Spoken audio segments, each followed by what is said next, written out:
Coming up on this Wednesday edition of Daybreak, President Park Geun-hye attends a ceremony marking the installment of a Korean-built nuclear reactor in the United Arab Emirates. It's the first reactor Korea has developed and exported to a foreign country. South Korean Cardinal Andrew Yom-soo-jong will visit the Inter-Korean Kaesong Industrial Complex in North Korea today amid heightened tensions on the Korean peninsula. First, Thailand's acting Prime Minister issues a plea for the army to act peacefully and within the constitution after the imposition of martial law following months of crippling protests that killed dozens of people. Daybreak begins now.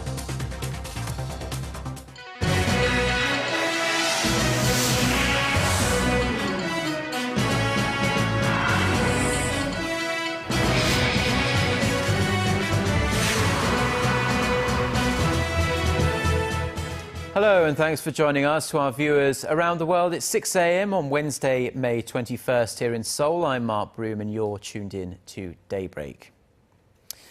Our top story this morning, Korea is marking the installation of a nuclear reactor at a power plant in the United Arab Emirates. It's the first atomic reactor Korea has developed and exported to a foreign country. In honor of the occasion, President Park Geun-hye herself flew to the Gulf nation this week to attend an installation ceremony. Connie Lee starts us off.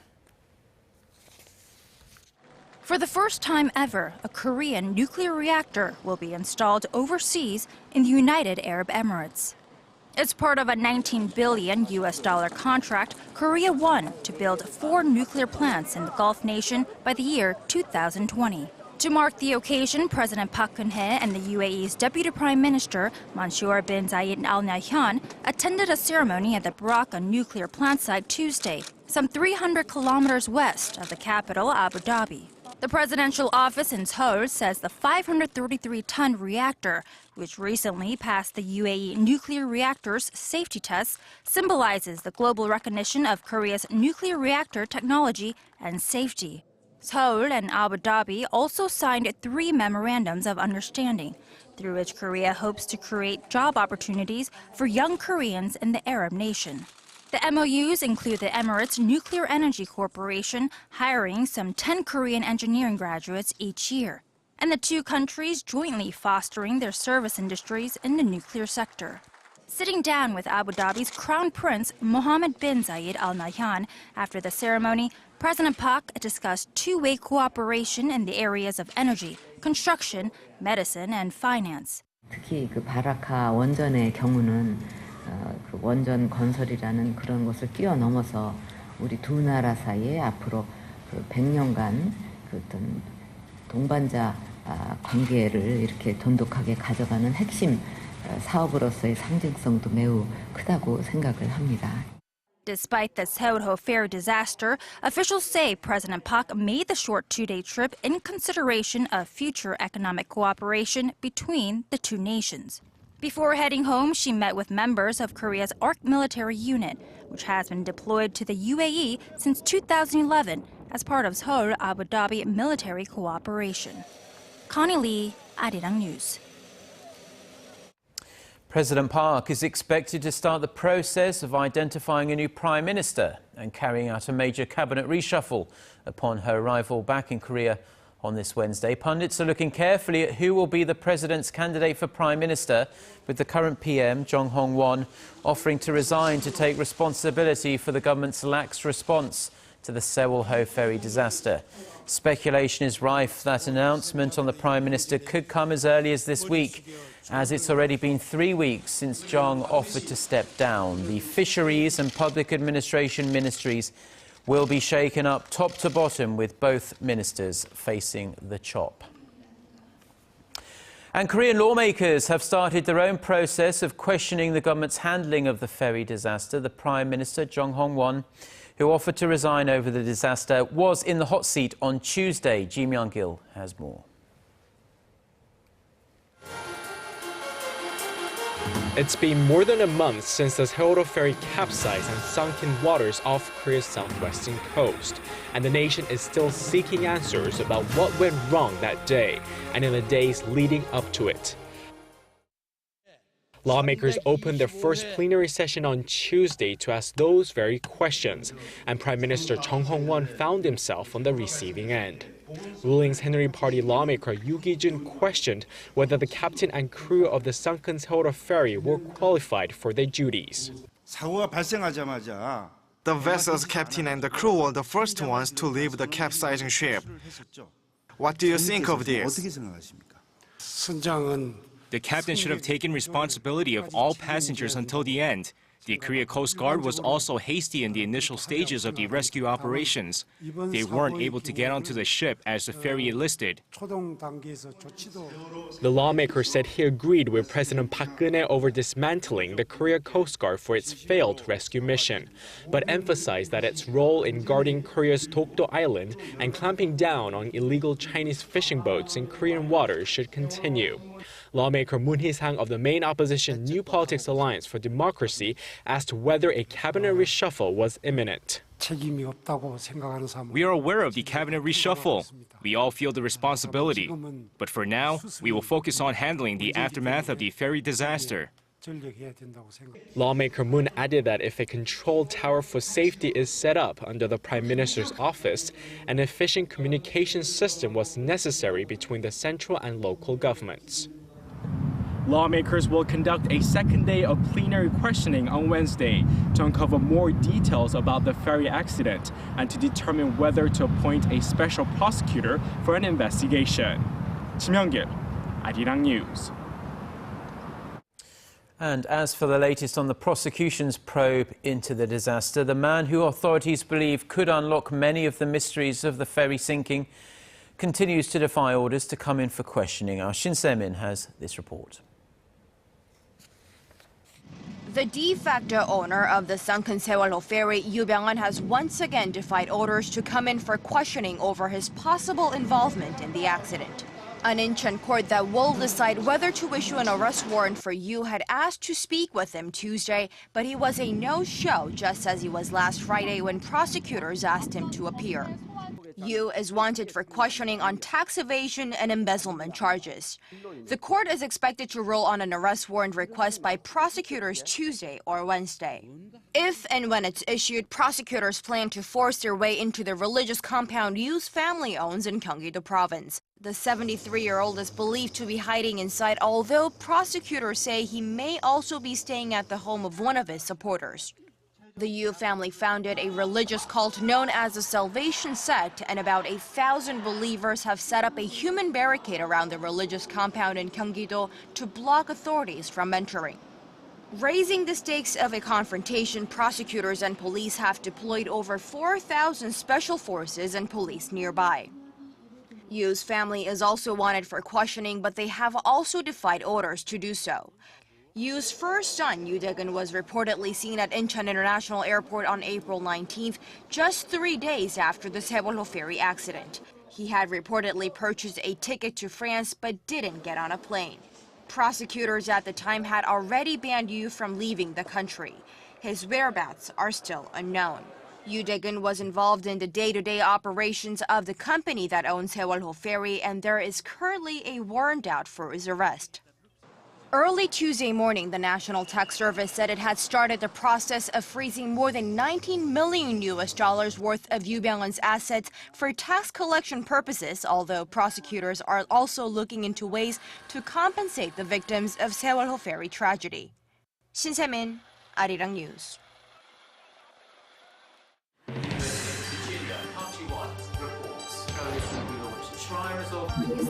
We start before the sun rises to bring you the latest stories out of Korea. We also lead the way with important global coverage. Stay on the pulse of what is happening with Daybreak.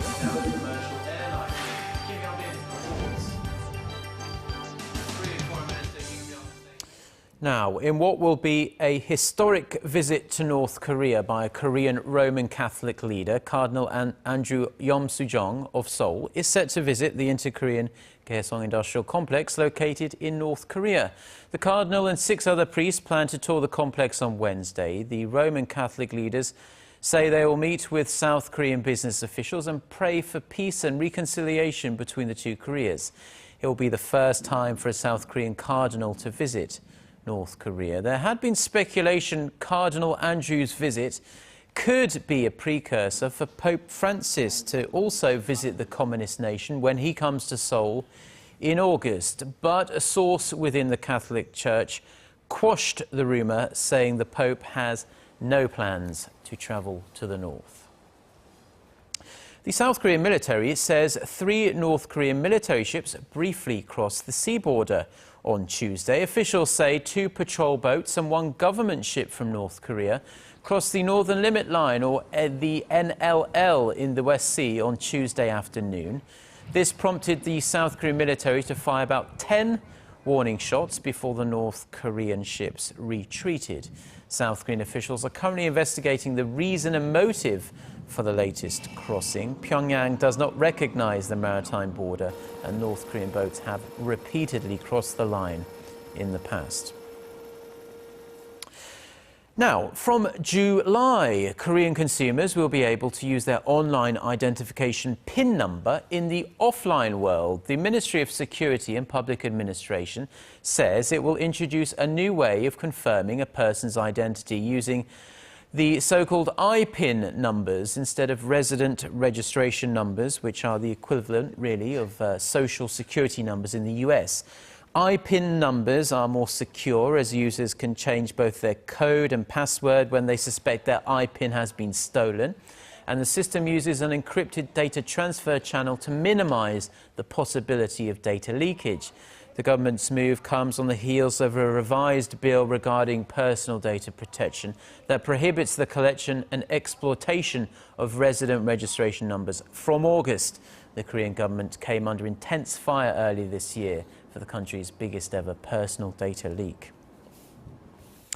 A growing number of foreigners are coming to Korea not for vacation but for medical treatment, and namely plastic surgery. The number of foreign tourists visiting the country for medical purposes surpassed the 200,000 mark last year for the first time ever. This, according to the Health Ministry. And that's a jump of nearly 33% on year. And when they come, they spend big money. Foreign patients spent more than $380 million on medical treatments in Korea in 2013. A quarter of all medical tourists last year came from China, which topped the list, followed by those from the US, Russia and Japan. A lot of work needs to be done to restore faith in the government following the tragic Sewol ferry disaster. There is no quick fix here either, as recent public opinion polls show that more than 9 out of 10 Koreans believe the public and private sector are plagued by corruption. Our Kim Hyun-bin reports. One of President Park Geun-hye's key plans for making the nation a safer place to live is cracking down on corruption in both the government and private sectors. It's an issue the Korean public feels strongly about. In a public opinion survey conducted earlier this month by the Asan Institute for Policy Studies, more than 93% of respondents said corruption was a serious problem. Nearly half thought corruption was a more serious problem than it was a decade ago, and around 80% thought it was a major issue in both the public and private sectors. So is their perception grounded in reality? Those numbers are going to be a little higher right now because there is such a focus on corruption and the role it played in the recent tragedy. If we ask this question perhaps 2 months, 3 months, 4 months down the line, I think that number would reduce significantly, and by significantly I mean maybe 10 to 15 percentage points. 26% of those surveyed said poor law enforcement was a cause of pervasive corruption. Meanwhile, 54% said they were opposed to so-called parachute appointments that allow public sector officials to get jobs in industries they were once charged with regulating. If the pervasiveness of corruption in Korean society is widely acknowledged as a problem, what then is the solution in addressing it? Well, the laws, I think, to go after the people who are corrupt and going through bribery that are already on the books. The problem is the enforcement. And I think that's where the Park Geun-hye administration is really going to try to focus, is on cracking down when they find instances of it. So it might not be a matter of creating new laws, it's just enforcing the old laws and making sure that the people who take part in that really are come down hard upon so that they don't want to do it again. Fradhoff added that approximately one-third of current sitting lawmakers in the National Assembly have been embroiled in cases of corruption. Kim Hyun-bin, Arirang News.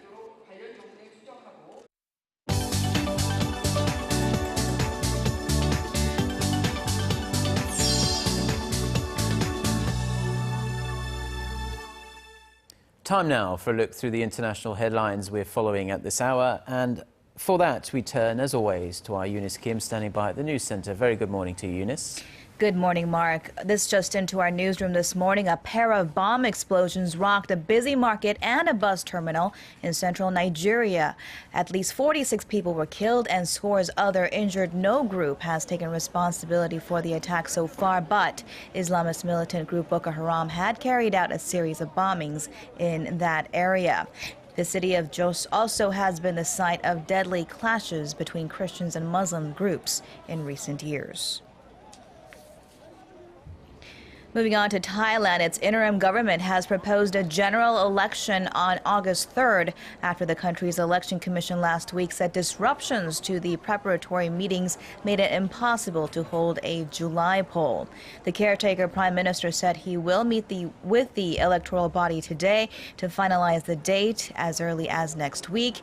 He also said he would speak to the army chief as soon as possible to end the political turmoil that has killed 28 people and injured some 700 since protests began November of last year. You'll remember yesterday, Thailand's military declared martial law to restore peace and order, warning against any additional violence. And over to China, Beijing has rolled out the red carpet for Russian President Vladimir Putin, who arrived Tuesday for a meeting with his counterpart Xi Jinping.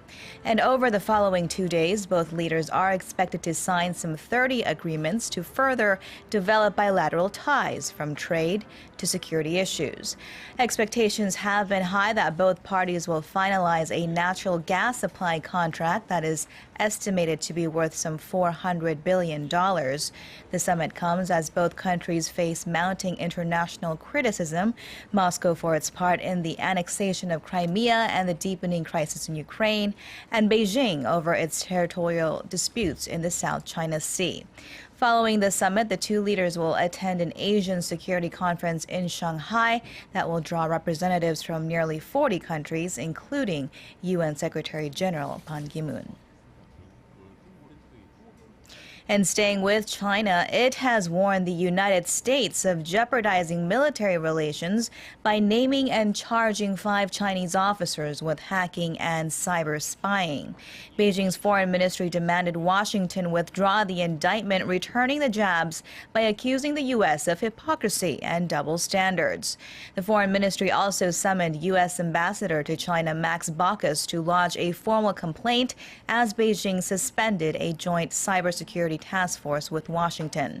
U.S. Attorney General Eric Holder had earlier explained the unprecedented indictment as an aggressive response against state-sponsored economic espionage that harvested trade secrets to the detriment of U.S. companies. And finally, Libya's election commission said the country will push forward with parliamentary elections on June 25th. This amid fears that the country could be spiraling into civil war. A standoff had riddled the country's parliament. Tripoli has accused General Khalifa Haftar of planning to topple the government after his supporters attacked the parliamentary building on Sunday, and his so-called Libyan National Army had called for its suspension. Haftar has denied the charge. The elections would be the first since the ouster of Muammar Gaddafi back in 2011.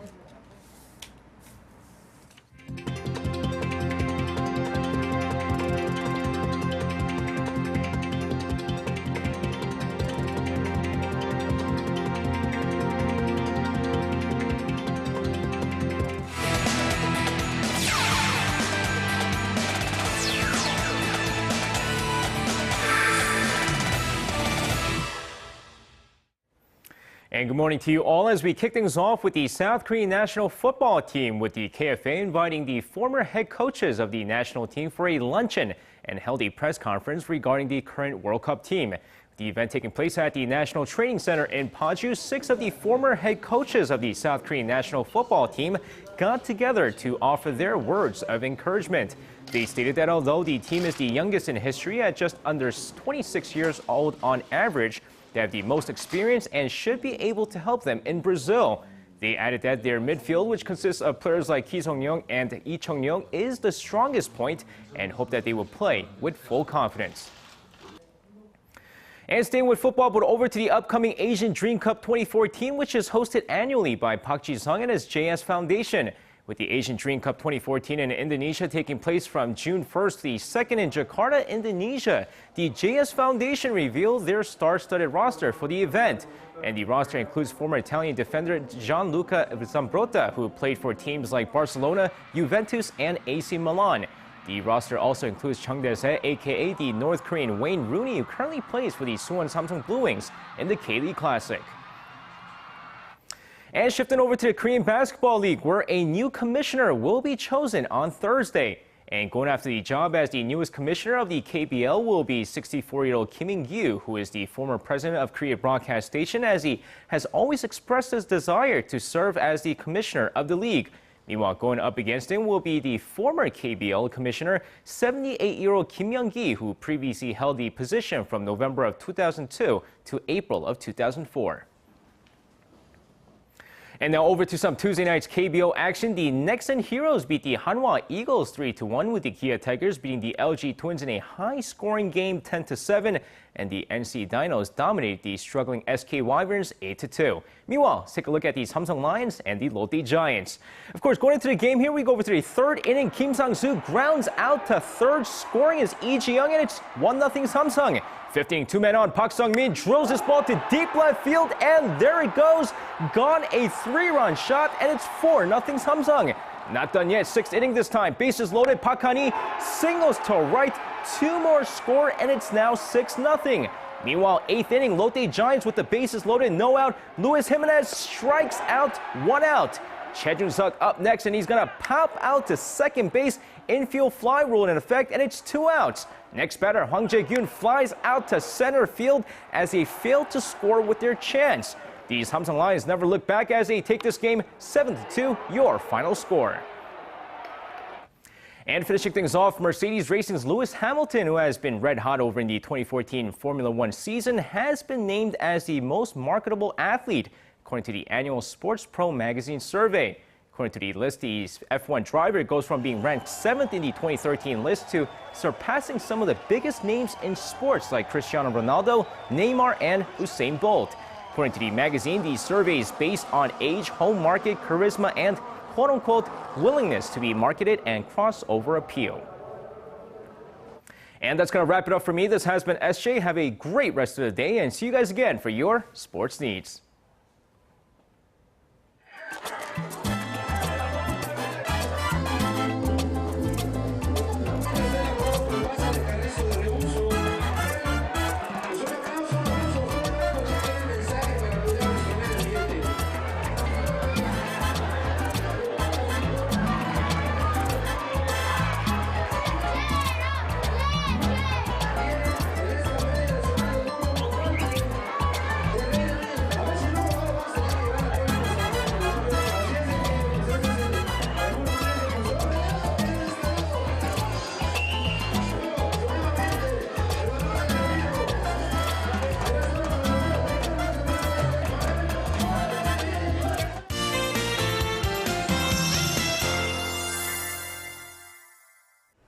Good morning. Well, yesterday was pretty hot here in Seoul, and not surprisingly, the top temperatures in the capital marked the highest of the season at 28.4 degrees Celsius. But it was somewhat cool and wet day for the southern region. But for today, temperatures will warm well into mid to upper 20s across the nation. So yes, the clouds and rain is all gone and the sun is back. In fact, it will get sunnier as the day progresses, and the sun and warmth should continue throughout the day. But partly sunny sky is expected over in Chindo, but winds and waves should die down a bit compared to yesterday, and the currents in the water should remain slow. With that in mind, let's take a closer look at the readings for today. The low in Seoul is starting out at 14 and the high will rise to 25, while Daegu will peak at 29 and Gwangju and Busan both should climb to 27 respectively. Now let's see how other regions are looking. It looks like down on Jeju and Daejeon will reach 24 and 27 later in the day. Dokdo should see a high of 19, while Mount Keungang tops out at 16. Now that's all for now, but I'll be back with more updates after 10. Thank you very much, Jeon. And those are the stories we have for you at this hour. Korea Today is coming up in about 30 minutes' time. We'll be back at the same time tomorrow. Until then, goodbye.